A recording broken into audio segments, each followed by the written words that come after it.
name's Jack Dempsey, and I'm a drunk, not a fighter. How you doing, fellas? I'd like to thank the committee for having me down here, and met up with some real nice folks down here.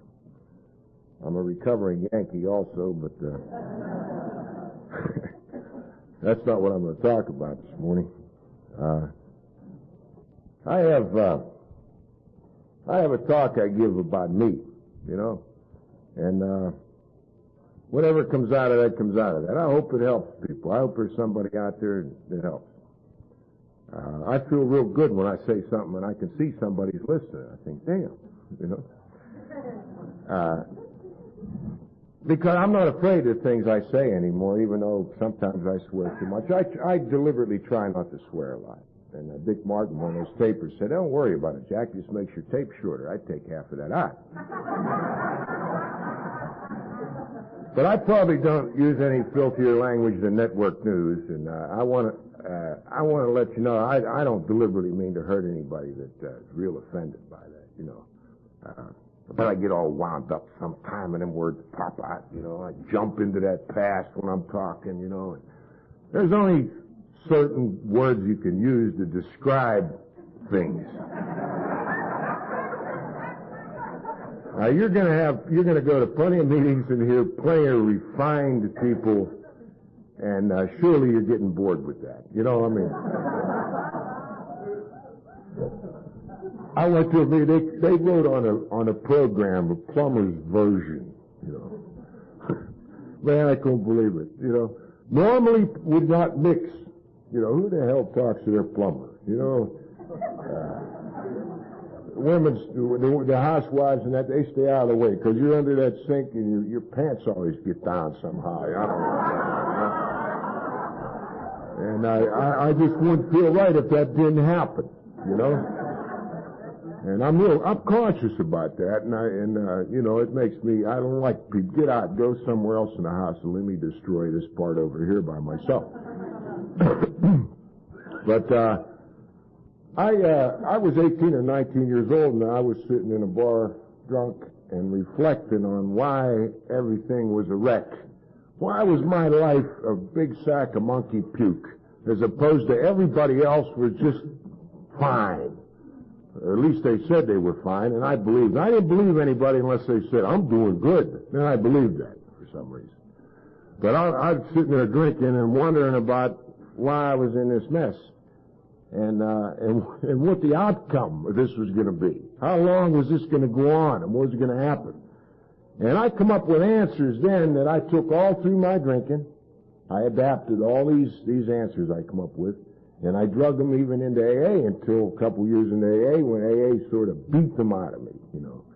But my answer was that I had a rotten home life.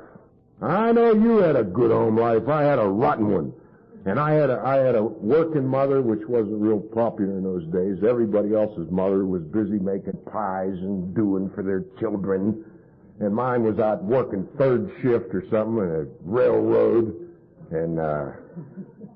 And here I was with that, and my father was a professional bridegroom. He was married 5 times. He had one child, me, and he hung that up, you know. And I just sort of thought that, I took that real personal. I didn't like it. And I was raised by this grandmother. Now, my grandmother, God rest her soul, I loved her. I'm sure she loved me, but she was special. She used to get involved with me and my peers. She weighed about 300 pounds, and she'd waddle out onto the street and get right up in everybody, you know, when we were playing some kind of game, and give opinions and little talks. And then she'd blow her nose on her apron and go back in the house. All my peers would laugh and comment on this kind of stuff. Now, I had mixed emotions, see, because I loved my grandmother more than I liked these creep kids, and I didn't want that secret to get out because I understood right away about peer pressure, even as a child. It's just like, you couldn't tinker too much with them, and I didn't like them laughing, and I didn't like my grandmother doing that, and I didn't know who to hate. And I would just stuff it inside, and I'd just feel rotten. And the pews would dig at stuff like that, you know, and I developed some kind of a defense against it. I tried to get witty, and and then I'd forget what to say, and I'd just punch one of them little suckers, you know. And then I sort of like got a reputation of being witty and dangerous, you know. And I didn't have any drink yet. I was just a little kid, you know. I was starting to be restless, irritable, and discontent. And I didn't even know what it was, but that's the way I felt. I was 8 or 9 years old. My mother remarried, and I got a stepfather that was a cross between Archie Bunker and Adolf Hitler, if you can visit. He made like a hobby out of knocking the hell out of me. And looking back on it, I made a hobby out of deserving it. You know, I didn't realize it at that time, but I was, and with all this like a junk life to me, this was like a junky life. Everybody else had a better life. Their dad was a Boy Scout commander, and it seemed, you know, surely it wasn't. There was other, you know, messes like that, but it seemed to me everybody else had it like Ozzie and Harriet or something, and I had this goofy zoo I lived in, and this stepfather, he was something special, and I was terrified of him all the time, just terrified. And well, I had trouble in school, you know. And I don't think they did anything about those kind of kids. The only thing they did with me is they'd give me a test once in a while, and they'd find out, or they wouldn't find out, but they'd make a determination that I was smarter than the grades I was making. And I couldn't understand why they were singling me out, because I seen the dumb kids, they left them alone. And if I'm making bad grades, I'm a dumb kid. So, you know, you look like a duck, walk like a duck, treat me like a dumb kid. Don't holler at me and make me do stuff.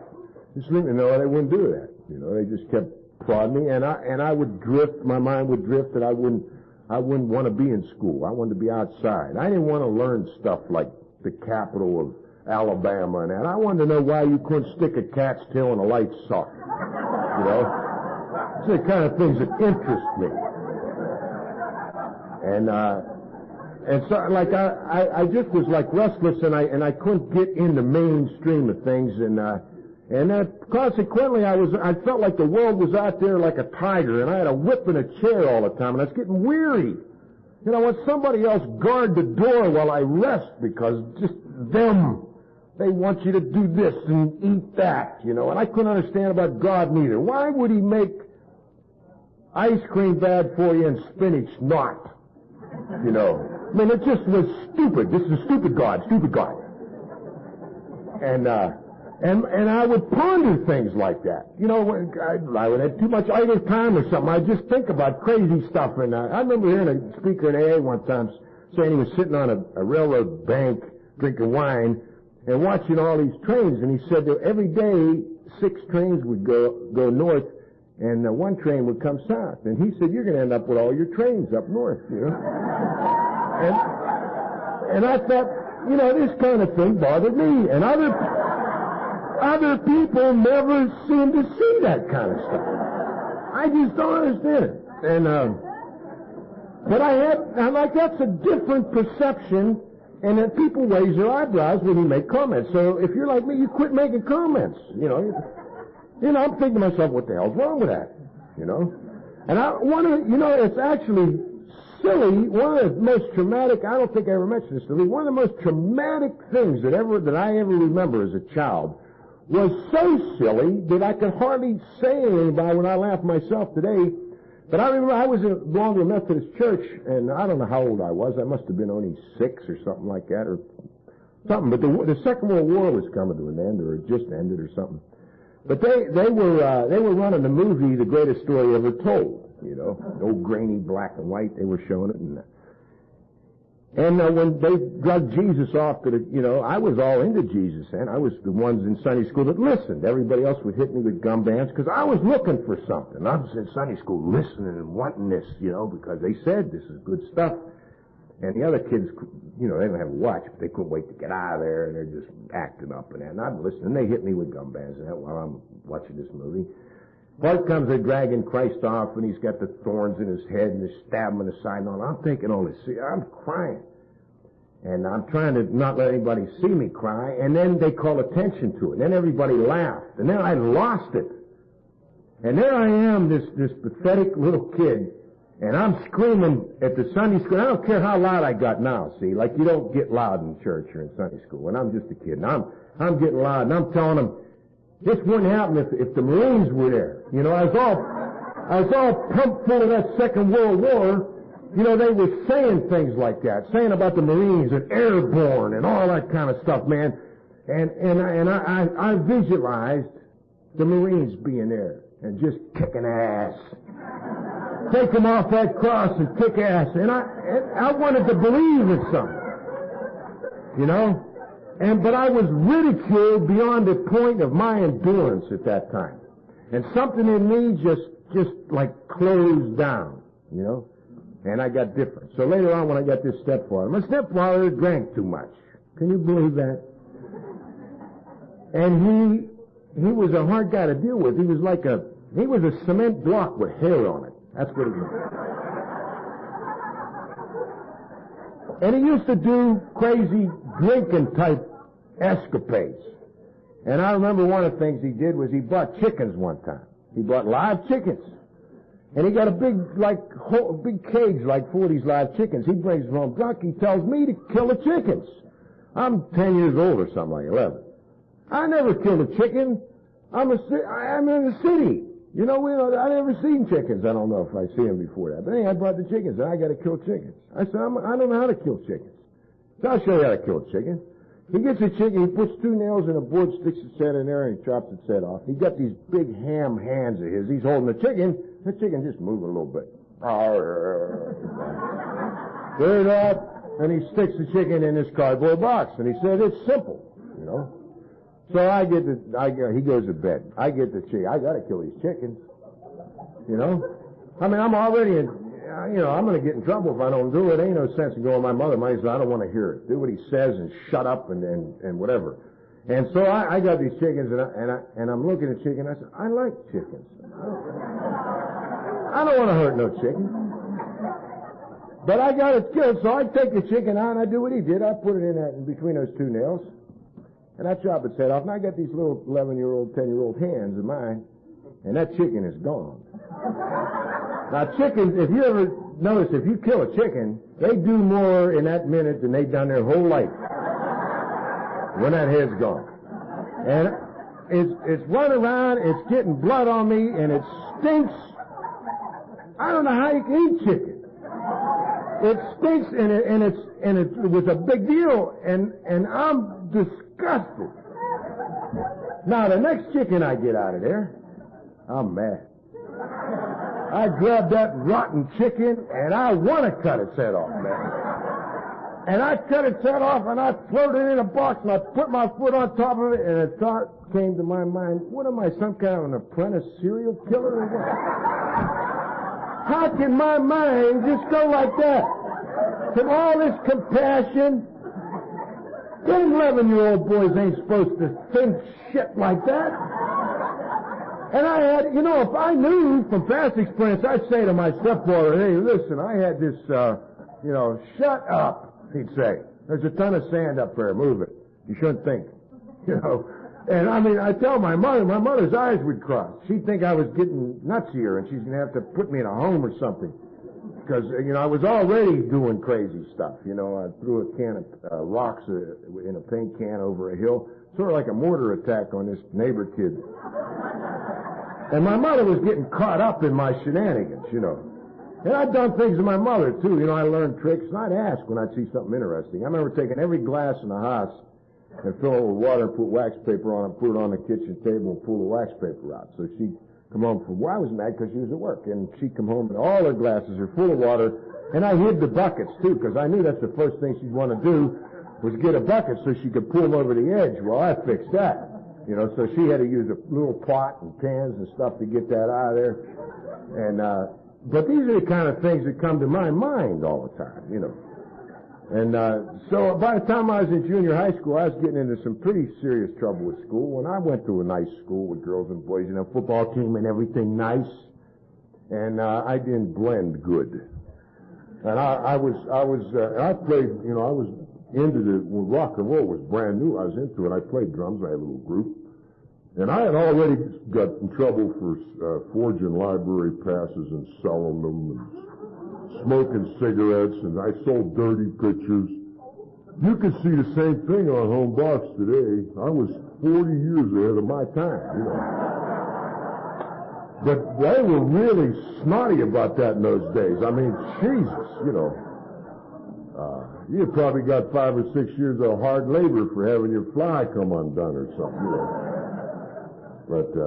But anyhow, I was just in trouble all the time, and finally, with this band I had, we had to audition. Now, see, I have an alcoholic mind, so I try to always think what you're going to do with me before I say something. So I got to decide what I want and how you can help me. So that's what I tell you, you know. Because, I mean, there's no sense of telling anybody the truth if there's a shortcut, you know, to get done. You know, like if you want somebody out of a house, you tell them it's on fire or something. You don't, you know, tell them, would you come out, I'd like to talk to you? Well, they might not want to talk to you. If you really want them out of there, you got to, you know, tell them there's some kind of hitman or something going in the other door. I mean, expedience is number one, you know. And, I told this group of teachers that our band was going to play a little tune called Mockingbird Hill. It was a little silly waltz for them days. And we were going to play on the assembly. So we got down the assembly. Meanwhile, I had rehearsed with my little band, and it was a new tune at that time called Night Train. It kicked, and I had a guy on tenor sax, that kid could cook, and we get up on it. They never had that in school yet, you know. I mean, this is 54. And, so we got in there and we started to cook with this funky tune, and man, all the kids were up on the seats, you know, and I was happy, man. Look at, you know, because rock and roll was like not talking about that; it was just coming. They were doing that in Boston and places where they were really goofy and bad, and so I brought it to this little Swissville high school, you know, in the suburb of Pittsburgh, and boy, the kids were up in the seats, and the teachers were up in arms, and the first thing I know, I'm going to this Conley Vocational High School, which is in the worst section. You know, when they went to build that high school, they said, where do you have all the hookers and dope and shit? You know, they said, right over there. That's where the school. They put that school right there, and the kids fit in perfect. They got all the incorrigible goose. They put, the authorities always put dumb people and crazy people in the same room. They think there's some logic to that. You know, that don't work. If anybody's into that social stuff, social helping people or something, just think about that a little bit if I can be of any service to you. Don't put the plumber's opinion. Don't put, stupid people and crazy people in the same jar. It's not good. And, but we'd all get in trouble. When I got beat up, they found out my name was Jack Dempsey. I had a hell of a time down there. I didn't know that was a real serious problem, you know. So they'd say, what's your name? You know, and I'd say, Jack Dempsey. Hey, Jack Dempsey. You know, hit him. You know.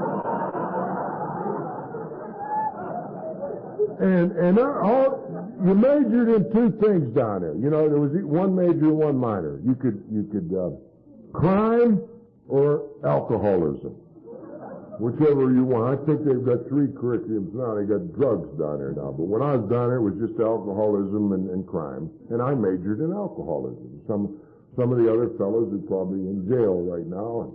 But I minored in crime now. I was I had crime 101, you know,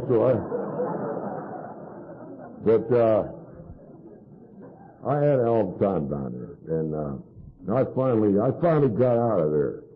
I got married when I was 17 years old, and I got out of there, and I married my childhood sweetheart, who, you know, I love her. I still love her, but I loved her so much then that I thought that she understood everything. You know, and I'd tell her how bad the world was, and she'd just look at me. And I thought she agreed. And I told her all about them. how bad they were. Well, we got married. My God, I married in the enemy camp. She was one of them. And she would just, her eyes would cross over when I went into my tirades and speeches and stuff like that, and I scared her. And the more I scared her, the madder it made me, because I didn't want her to be scared. I'd say, listen to me. She said, don't raise your voice. You know. We've got a side issue we've got to deal with here now, about the voice business, you know. So, you know, when I got angry, I got went over the top. I'd end up, the biggest issue in the world was raising my voice now, you know, and I would, I'd just lose it. And then she wouldn't listen to me at all, because she was really frightened. But I didn't know she was frightened. I thought she was putting me out, you know, alienating me. So I'd get her attention by grabbing her head or something like this. So she listened, because she'd move around. She'd want to go. I said, you ain't going. You started saying stuff now, listen. And she wouldn't listen. Wouldn't listen. So I tried to tell her what things were, and she just couldn't understand that. When I was 15 years old, and I was down at Conley, and I was bringing in bad reports just before I got married, and I used to forge report cards. The print shop down there, I was in the plumbing shop. Print shop boy would give us report cards, or sell them to us for cigarettes, and we'd put the grades in one in there, you know. And I put grades the old bear would buy. You know, I mean, I wasn't stupid enough to put A's in there, but he was gone one day, and I got my report card, and I knew that this time I was going to get it. I had just D's and F's on that report card. And I was afraid to go home, because he had warned me. And I was already in trouble. I left his favorite paintbrush get hard or some damn thing. So that was already a serious offense. And now this report card, I knew he's going to have me gassed or some goddamn. And, so anyhow, I'm pacing the house and waiting for him to come home from work, and I found this slow gin in the icebox. You know, I was 15 years old. I drank that slow gin. I'm here to tell you, I didn't find an answer to all this. But I found the answer. I found the answer to all this stuff I've been whining and crying about here for 10 minutes. Simple as that. It went away. I remember later on arguing with psychiatrists. I used to ask the psychiatrist, what the hell? I told him all about these feelings and everything like that. I said, what do you call that? Well, he didn't tell me that was restless, irritable, and discontent. He said to me that was free-floating anxiety. I said, you want me to tell you what happens? Now, just a moment before that, I had set him up to make him criticize me about my drinking. And I said, you remember what you said about my drinking? I said, now, listen to me real good. Don't try to get out from under what I'm saying like my wife always does. I said, that free-floating anxiety, you probably can see, bothers me a lot. You know? But it's not just like a mild twitch or something. Like it's got me to the point of sticking a pistol up my own nose, for Christ's sake. So hear me out. He says, say whatever you want, you know, I'm your doctor.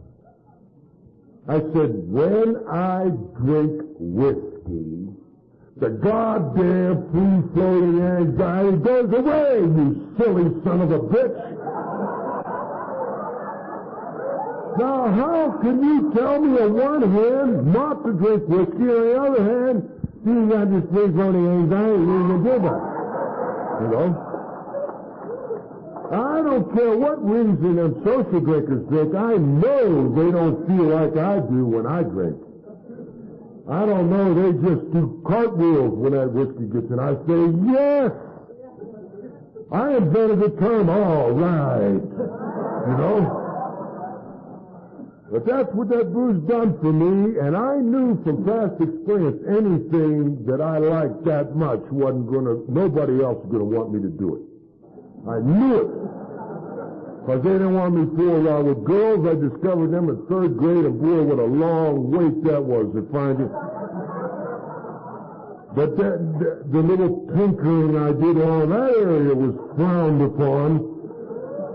And I found out that anything I liked, get out of the ice cream, stay away from the girls, don't smoke cigarettes. No, this whiskey, I knew that, you know, that booze. They did. They made an effort to stop me from drinking. I took it personally. People would get a drink, go somewhere, they give everybody a drink and say, Jack, there's some kind of qualification with my drink. Well, here's the deal for you, but listen, Jack. You recall, about the getting up on a kitchen table, pinching my wife's side end, and you're not going to do that, right? Because if you are, and I say, I would have been all right. But you started this kind of crap before. This is what you're doing now. I was fine. I just drink a beer, I'll be all right. But no, you got to tell me that I don't behave right. You got to tell me that there's a limit I can have. So I'm mad already. And I get to drinking, and it's going to happen again. Only worse this time, and they ain't going to ask me back. And then I can be mad about that. I could say that I can get drunk because you didn't ask me back. They put everybody else could ask back the party, not me. Guess I'll go get drunk. So I put a whole case together for my drinking. I didn't even know it was happening. As smart as I thought I was, I didn't know it was happening. I knew that it wasn't right, but I didn't know exactly what was going on, so I kept drinking. The last 3 years of my drinking, all I did was quit drinking.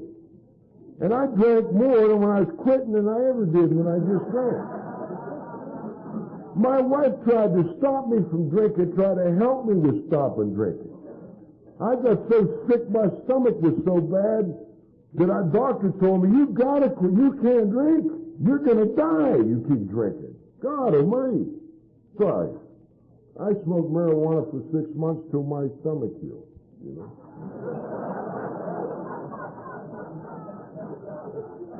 It was a sacrifice, but you want to take care of your body, you gotta do something.